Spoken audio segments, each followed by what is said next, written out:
رب ارحمهما كما ربياني صغيرا. بسم اللہ الرحمن الرحیم.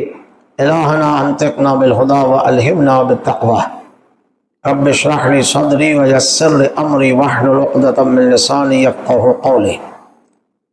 آج میں آپ کی خدمت میں ایک بہت ہی اہم ترین موضوع کی طرف توجہ دلانا چاہتا ہوں، اور اس پر 3-4 ویڈیو مختصر آپ کی خدمت میں بنا کر آپ کی خدمت میں پیش کروں گا تاکہ مستفید ہو سکیں.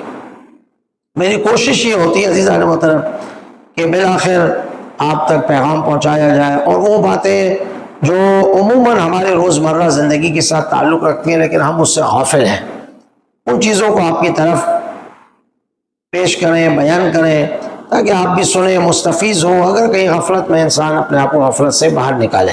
مقصد یہ ہے. امید ہے کہ آپ سنتے ہوں گے اور بالآخر اس پیغام کو آپ دوسرے دوستوں تک، اپنے چاہنے والوں تک، فیملی تک بھی اگر شیئر کریں تو ان کا بھی فائدہ ہی ہوگا انشاءاللہ، اور آپ کو بھی اس کا ثواب ملے گا. آج جس موضوع کی طرف توجہ دلانا چاہتا ہوں وہ ہے والدین کی اہمیت، والدین کی عظمت، والدین کا مقام جو خداوند متعال نے قرآن مجید میں بیان فرمایا ہے.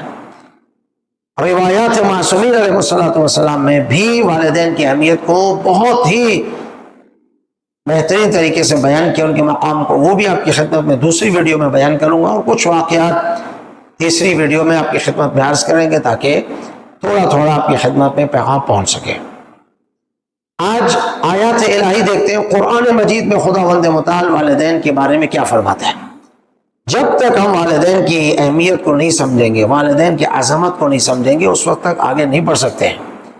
آپ کو معلوم ہے روایات میں اگر والدین، ماں باپ دعا دے تو وہ دعا جلد قبول ہوتی ہے. اگر خدا نخواستہ اولاد اتنی اذیت پہنچے والدین کو، اگر وہ بد دعا دے دے تو وہ بد دعا بھی بہت جلد خداوند متعال سن لیتا ہے. ایسے بہت سارے واقعات عرض کروں گا آپ کی خدمت میں. لیکن آج آئیے قرآن مجید میں دیکھیں خدا والدین کی اہمیت اور عظمت کو کیا بیان فرما رہا ہے. خصوصاً نوجوان اس مسئلے کو سنیں. پروردگار عالم نے قرآن مجید میں 5 مقامات پر جہاں اپنی توحید کا ذکر کیا ہے، وہاں پر فوراً خداوند متعال فرماتے ہیں اپنے ماں باپ کے ساتھ نیکی کرو. اب میں آیت آپ کی خدمت میں پڑھتا ہوں، ان آیات پہ غور فرمائیے. پروردگار عالم ارشاد فرماتا ہے وَإِذْ أَخَذْنَا مِيثَاقَ بَنِي اسرائیل.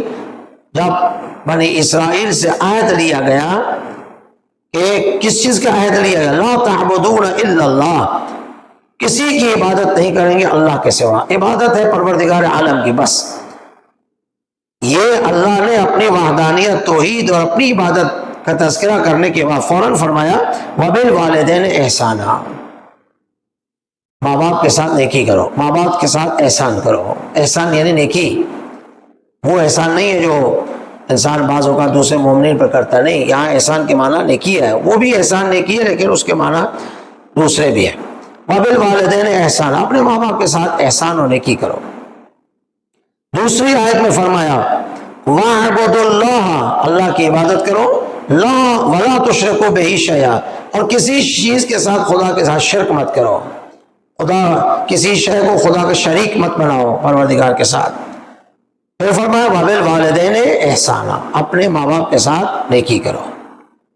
اس آیت میں بھی فوراً فرمایا والدین کے ساتھ نیکی. تیسری آیت قُلْ تَعَالَوْا أَتْلُوا مَا حَرَّمَ رَبُّكُمْ عَلَيْكُمْ، آؤ کہہ دو، آؤ میں تمہیں بتاؤں کہ پروردگار عالم نے تم پر کون سی چیزیں تمہارے رب نے حرام قرار دی ہیں، وہ میں تمہیں بتاؤں. اور پھر اس کے بعد فرمایا اللہ تشرکوا بہ شیئا، خدا کے ساتھ کسی چیز کو شریک قرار نہیں دینا. فرمایا وبالوالدین احسانا، اپنے ماں باپ کے ساتھ احسان کرو، نیکی کرو. چوتھا مقام فرماتے ہیں وقضا ربک اللہ تعبدوا، یہ حتمی فیصلہ ہے پروردگار عالم کا کہ کسی کی عبادت مت کرو الا ایہ، خداوند متعال کی. فرمایا وبالوالدین احسانا، ماں باپ کے ساتھ نیکی کرو.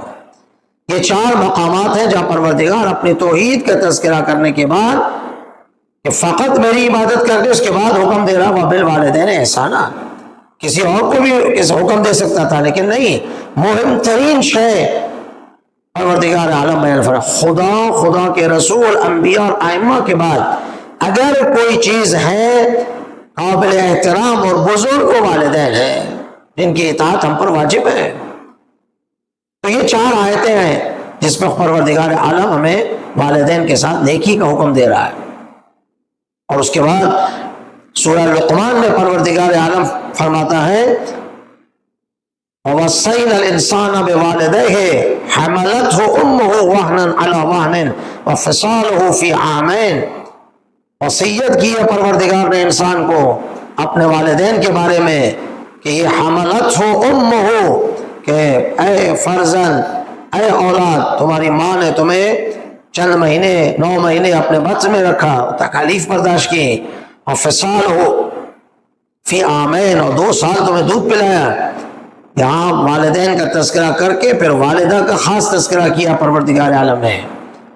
اس کے بعد فرماتا انشکر لی، میرا شکر ادا کرو، میری نعمتوں کا شکر ادا کرو، اور پھر وَلِوَالِدَيْكَ، اور اپنے والدین کا شکریہ ادا کرو۔ اپنے شکر کے ساتھ والدین کا شکریہ کا حکم دیا ہے، الیہ المصیر، اس راستے میں اپنے والدین کا بھی شکریہ ادا کرو۔ آپ دیکھیں خدا نے والدین کو اپنی عبادت کے ساتھ ساتھ رکھا ہے۔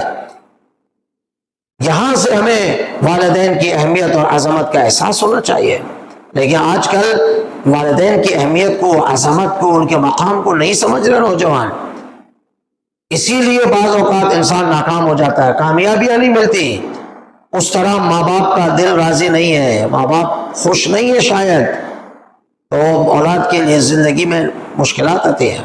آئیے ہم اپنے ماں باپ کی اہمیت کو سمجھیں۔ بس آخری آیت آپ کی خدمت میں آج کی عرض کروں، جس میں پروردگار عالم نے ایک مکمل لائے عمل دیا ہے والدین کے بارے میں۔ خدا فرماتا ہے کہ اما یبلغن عندک الکبر، جب احدہما او کلاہما، اگر تمہارے ماں باپ میں سے ایک یا دونوں بڑھاپے میں آ جائیں، عمر بڑی ہو جائے، تو خدا نے ایک اصول بتا دیا، یہ عمل کرو، کیا ہے؟ فلا تقل لہما اف، خدا کے سامنے اف مت کرو، اف بھی مت کرو۔ ممکن ہے بزرگی میں ایسی بات ہو جائے جو آپ کو پسند نہ آئے، یا بالآخر آپ کے لیے جو ہے ناپسند ہو، ممکن ہے کوئی ایسی چیز ہو، لیکن خدا کہتا ہے چونکہ وہ بزرگی پر ہے، وہ اس عمر میں ہے، اگر کوئی بات کر بھی دے تو فلا تقل لهما اف، اف بھی ان کے سامنے نہیں کرنا۔ ولا تنہرهما، جو وہ حکم کریں، جو بات کریں، اس سے انکار نہیں کرنا، فوراً سر تسلیم کرنا ان کے سامنے۔ وقل لهما قولا کریما، اور ان کے سامنے لین لہجے میں گفتگو کرنی ہے، آرام سے، چیخ و پکار نہیں کرنا والدین کے سامنے۔ واخفض لهما جناح الذل من الرحمہ، اور اپنے شانوں کو ان کے سامنے رحمت کے ساتھ جھکا دینا ہے۔ اور آخری بات فرمائی وقر رب ارحمہما کما ربیانی صغیرا، یعنی صغیرا، اور دعا کرو پروردگار میرے والدین پہ اس طرح رحم فرما جس طرح انہوں نے مجھ پر بچپن پہ رحم فرمایا۔ یہ اصول اس آیت سورہ بنی اسرائیل میں خداوند متعال نے والدین کے بارے میں بیان فرمائے۔ انشاءاللہ پروردگار عالم ہمیں ان آیات پر غور کرنے کی اور ان آیات پر عمل کرنے کی توفیق دے، اور ہم اپنے زندگی میں اپنے والدین کی عظمت کو درک کر سکیں انشاءاللہ۔ والسلام علیکم ورحمۃ اللہ۔